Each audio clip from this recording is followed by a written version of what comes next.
Pramod Kumar Das YouTube channel को subscribe जरूर करें और साथ में बेल आइकन को दबाना न भूलें। डीजे प्रमोद दास mobile number 6203462573।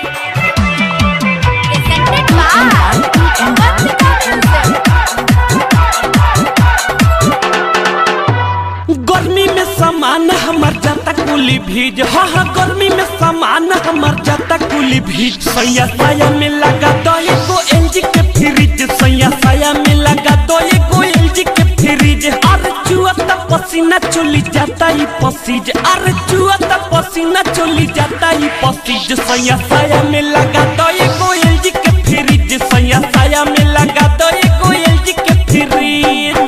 DJ Pramod Raj mobile number 6203462573।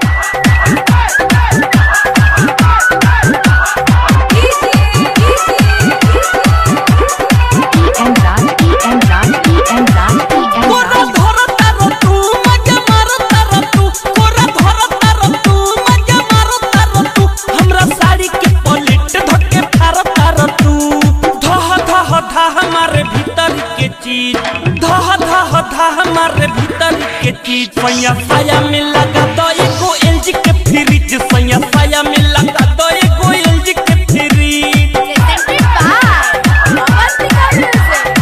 DJ Pramod Raj mobile number 6203462573।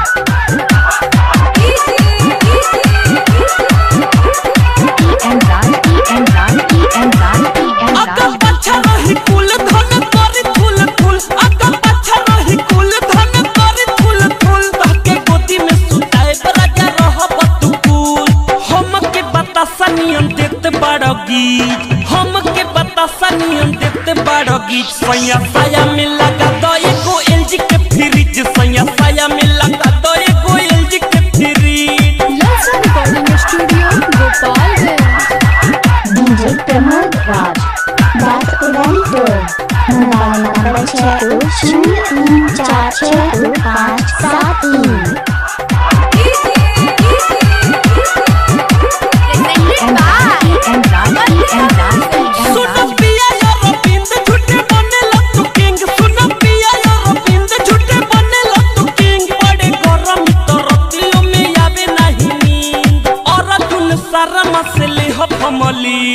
DJ Vikas से ले हमली। सैया साया में लगा दो एगो एलजी के फ्रिज, सैया साया में लगा दो एगो एलजी के फ्रिज। अरे चुआता पसीना चली जाता ही पसीज, अरे चुआता पसीना चली जाता ही पसीज। सैया साया में लगा दो एगो एलजी के फ्रिज, सैया साया में लगा दो एगो एलजी के फ्रिज। Mobile number